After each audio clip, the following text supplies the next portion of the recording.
Meus irmãos queridos, nós estamos falando de reino de Deus. Reino de Deus. Não é reino de Israel. O reino de Israel já passou. O herói no reino de Israel era Davi. Ele dava uma pedrada na cabeça do Golias, cortava com a espada e virava rei. No reino de Deus é diferente. O herói é Estevão. Ele leva a pedrada, mas ele ora pelos seus assassinos e ganha a alma de Saulo, que vira o maior apóstolo que Jesus deu para nós. Davi não ganhou a alma de um filisteu. Davi não ganhou a alma sequer da sua família, mas Estevão ganhou almas. Jesus veio anunciar o reino de Deus, não o reino de Israel. E esses atalaias, que são os pastores no Brasil, são apedrejados, são perseguidos, são humilhados. Você sabe que na legislação brasileira, um cidadão, ele pode ser um funcionário público, ele pode trabalhar numa empresa privada, ou ele pode ser dono do seu próprio negócio. E o pastor? E o padre? Sabe como a lei considera eles? Vocacionados. Não tem direito nenhum, zero de direito. Recebem salário? Não, ajuda de custo, que pode ser reduzida de uma hora para outra sem ter qualquer direito na justiça trabalhista. Não tem direito a 13º, a férias, não tem direito a se aposentar, a não ser que recolha como oficial, como liberal, profissional liberal. Esses são os grandes atalaias que hoje o vereador e bispo João Mendes homenageia.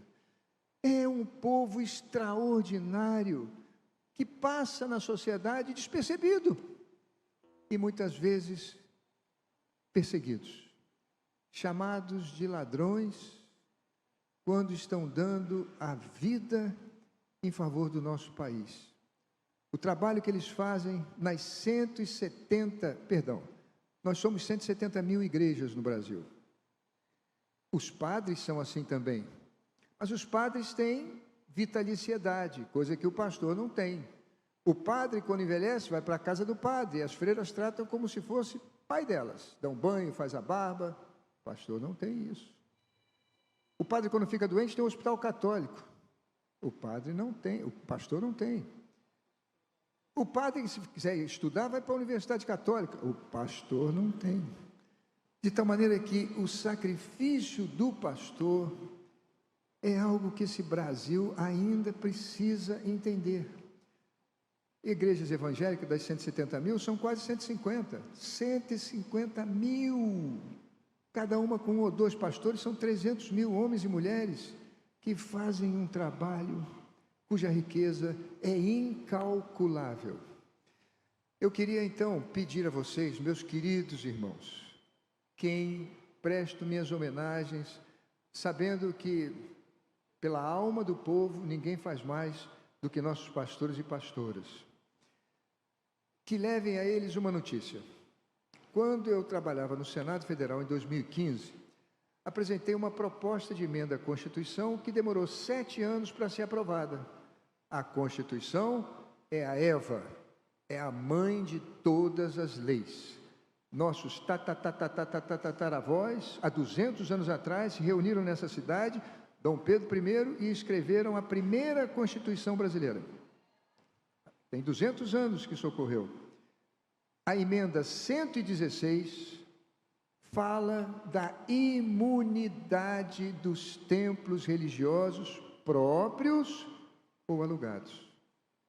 Quais são os próprios? São os católicos, são os batistas, muitos da Assembleia de Deus, que é uma igreja que já tem 100 anos, mas o movimento pentecostal do século XX, e aí inclui Igreja Universal, Igreja da Graça, Vitória em Cristo, um monte delas, Sara Nossa Terra, Renascer, enfim, milhares e milhares de igrejas são alugadas, que não tinham esse direito, passaram a ter no ano passado, na emenda constitucional 116, promulgada em 17 de fevereiro de 2022. Ano passado não trouxe benefício, porque o IPTU incide no dia 1º de janeiro. Todos nós pagamos IPTU, seja morando num apartamento alugado ou próprio, numa casa, não importa. Todo brasileiro paga IPTU. As igrejas recebem carnê de IPTU. As próprias conseguiam isenções, que precisavam ser renovadas todo ano pelos prefeitos dos 5.570 municípios do Brasil. isenção é temporária, até que o Congresso Nacional promulgou aquela PEC 116 de 2022. E ela não alcança apenas o templo, meus irmãos, ela alcança também aquele terreno alugado do lado para fazer estacionamento, ou a casa do pastor, do bispo, do cardeal, do padre, e é alugada pela igreja, ou uma loja na avenida ou no shopping para vender literatura ou Bíblia, ou uma casa alugada para ser uma creche, ou um orfanato, ou um abrigo de idosos, ou um sítio onde se faz uma comunidade terapêutica. Todos esses imóveis não precisam mais pagar IPTU. É claro que os secretários de Fazenda dos 5.570 municípios do Brasil mandaram o carnê.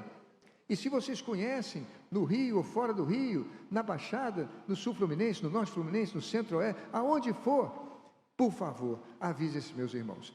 Mas, ô Crivella, o que eu tenho que fazer? Tira uma cópia da Emenda Constitucional 116 de 2022 e leva na Prefeitura.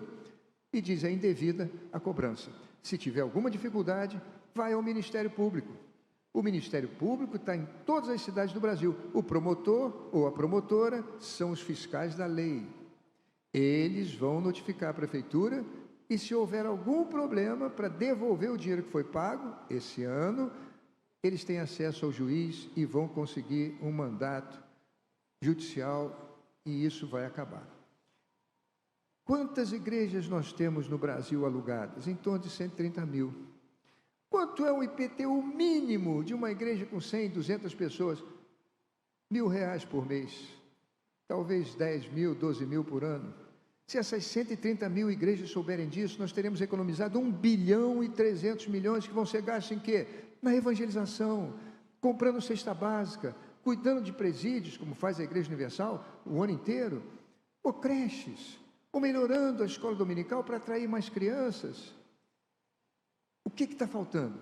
Os meus irmãos atalaias, meus irmãos pastores, falarem, comunicarem, dizerem às pessoas, Emenda Constitucional 116 de 2022, imunidade, não é isenção, imunidade perpétua, perene, para sempre, escrita na Constituição, que é a lei máxima. Não tem lei votada nessa Casa de Vereadores, nem na Assembleia Legislativa, nenhuma cidade ou estado que seja maior que a Constituição.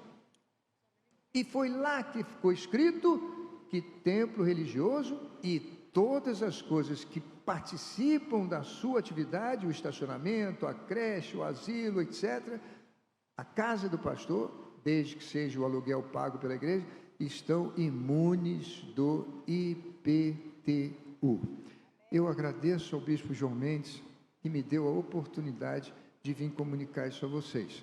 Se tiverem alguma dúvida, o bispo João Mendes me acompanhou o tempo todo, foi deputado federal na época que eu trabalhava no Senado.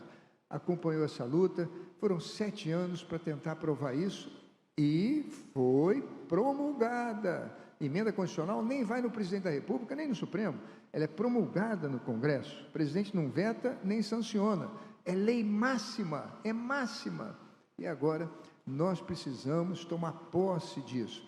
Mas eu paguei, outro dia conversando com o pastor Jaime Soares, Assembleia de Deus aqui de Bom Sucesso, Crivella, eu tenho 40 igrejas no meu ministério, pagamos 40 prestações de janeiro, fevereiro, março, abril, maio.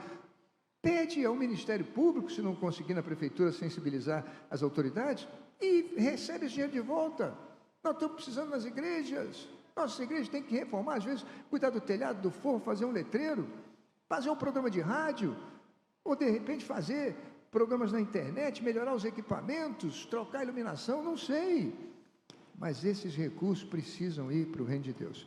Eu quero mais uma vez agradecer ao meu irmão querido, bispo e vereador João Mendes, com quem tive a honra de trabalhar quando fui prefeito da cidade do Rio de Janeiro, por essa moção de congratulações e reconhecimento, e me unir a todos vocês, como pastor no Brasil. Lembro, meus irmãos queridos, não existe um cidadão